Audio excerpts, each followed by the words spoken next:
আগেই কন্ডিশন ছিল 3 টাকার মধ্যে 1 টাকা তহবিলে জমা দিতে হবে।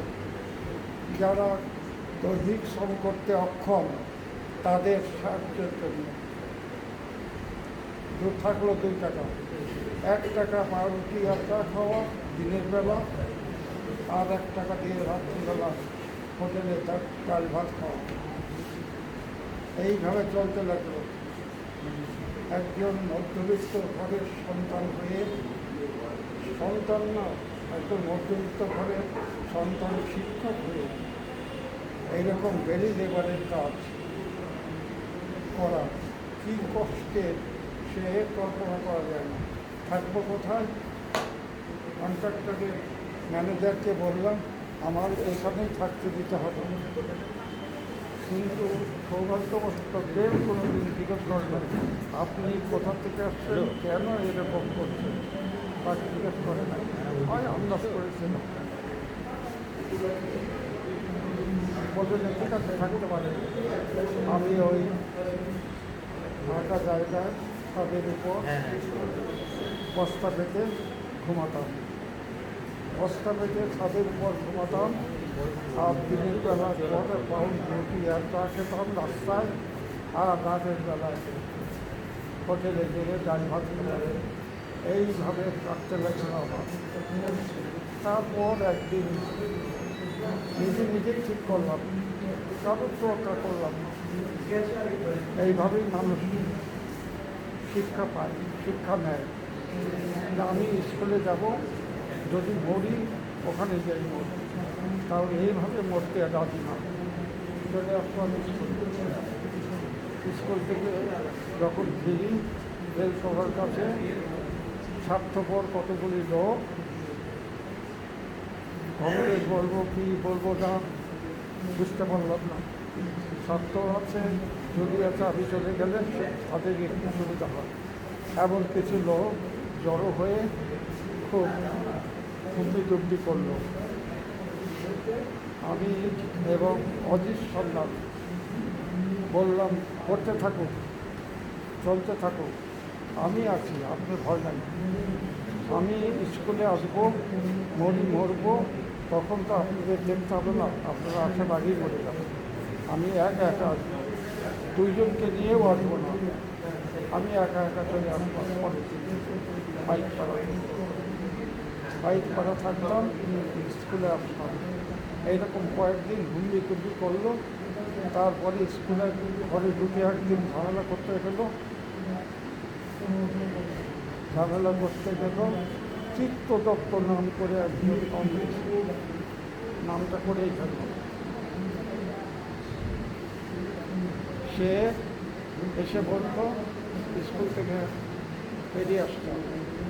সুবলবাবু হেডমাস্টার বললেন যাই বলেন এই ঘরের মধ্যে একটা আজে বাজে কথা বলবেন না, দরকার হলে আমি লোক থেকে পুলিশ ডেকে আপনাকে বের করে দেবো।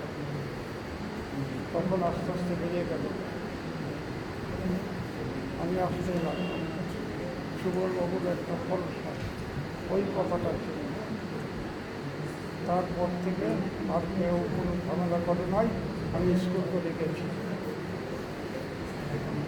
এই হচ্ছে আমার জীবন। এটা স্বাভাবিক জীবন, অস্বাভাবিক জীবন। কত কষ্ট করেছি আমি এই ক্ষুদ্র রাজনৈতিক জীবনে। ফুটবলার জেলে প্রতিদিন কোনো না কোনো কারণ দেখিয়ে মার খেতে হয়েছে, লাঠি পেতাম, কোনো না কোনো কারণ। কী কারণ?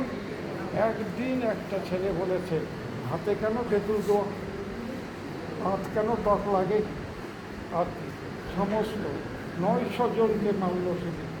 রাত্রি 11টা বেজে গেল, তাও মার ছাড়ল। 900 জনকে মার খেতে হয়েছে। কেন এই কথা বলবে?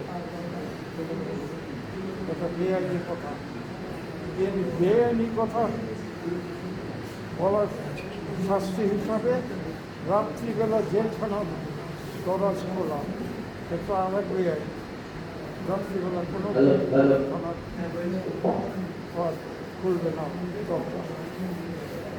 এইভাবে কথায় কথায় না সেবা পেয়েছে দুঃখ নাই, সেটাতে কোনো দুঃখ নাই। দুঃখটা হচ্ছে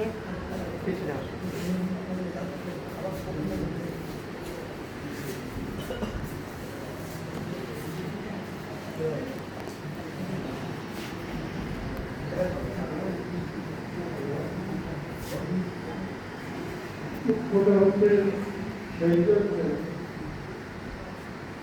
দুঃখটা হচ্ছে যে কি করে ওরা এইরকম নিষ্ঠুর হতে পারে। বলতেই পারত যে এখানে থাকতে গেলে সব কিছুকে রক্ষা হয়, এই যদি না করে যে সে আমাশা রোগে ভোগে রক্তামশা, যে রক্তামশায় রোগটা হয় মাদ্রাস, তামিলনাড়ু, কেরল ইত্যাদি এলাকাতে মিলে। তারপর হলো যে চোখ খেটেই হবে, মাসে দাঁড়িয়ে ভাঙছে, এমনকি আলাদা করে তেঁতুলের চোখ খেতে হবে, সে কথা হলো। তারপরে একদিন একজন বলল যে একই ঘরের মধ্যে ছোট্ট একটা ছেলের মধ্যে বাথরুম থাকা, তার সেখানে পায়খানার জন্য একটা মাটির ভারী, সেখানেই পেশাব করার জন্য একটা মাটির ভারী, আবার সেখানেই খাওয়া রাখি, এই কেমন আর শুরু হয়ে গেল মাটি। এ কোথাও বলা যায় না। আবার বলা যায় খাওয়া রাখি টাকা বাইরে বাইরে বহুত জায়গা আছে খাওয়া রাখি রাখা বা রাখতে দেয়। এই হচ্ছে আমার সবচেয়ে কষ্টের কথা হলো তার আর মানুষ করে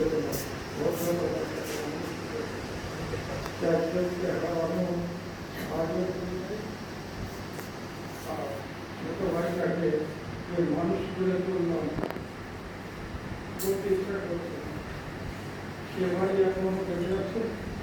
একদিনও 5 বছরের মধ্যে, কমপক্ষে 10 বছরের মধ্যে একদিনও একটা ফোন করে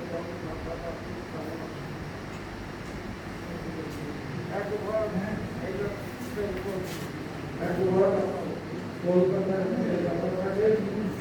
আমি যেখানে কাজ করতাম গুরুত্বতা দপ্তর, তার পাশে দাদা থাকতো, স্কুলে কাজ করতো, স্কুলে কাজ করতো, আমি তার পাশে গুরুত্বতা দপ্তর হলে জল থাকতো। দাদা এসে বলল একটু ভালো মন্দ খাইয়ে স্বাস্থ্যটা ভালো থাকে।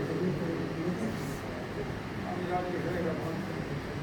তারপরে আবার 3 মাসে মেয়েটা বাইরে যাওয়া, মেয়েটা বাইরে টাকা বিয়ে করেছে, কিন্তু ছেলের বাড়ি থেকে আপত্তি করছে যে চারিগঞ্জে নয়, কাছাকাছি একটা জায়গা দিয়েছে। দাদা এসে কালীগঞ্জ থেকে দাদাকে বলবো, ওরা রাজি দিদিকে বললো, জামালকে বললো, ওরা রাজি হলো। শেষ পর্যন্ত দাদা আমাদের আমি তো আর ভাবতে পারলাম না, দাদা এসে আমাদের আমি দাদা নিজেকে আমার নিয়ে ভেবেই বললাম, হ্যাঁ বুঝে থাকে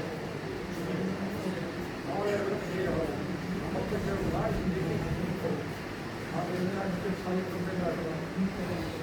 তার মধ্যে ছিল অরণ্য মুখার্জি, বিদ্যুৎ ব্যানার্জি, নিহিত ব্যানার্জি, এই 3 জনের সহযোগিতা নিয়ে দাদা নিয়ে বিয়ে করা আনতেন। এই 3টে ছেলে খারাপ, এই 4জন মিলে দাদা বিয়ে দিয়ে এটা কবি ছাড়া কি বলবো, জীবন সমস্ত ক্ষেত্রে বাইরে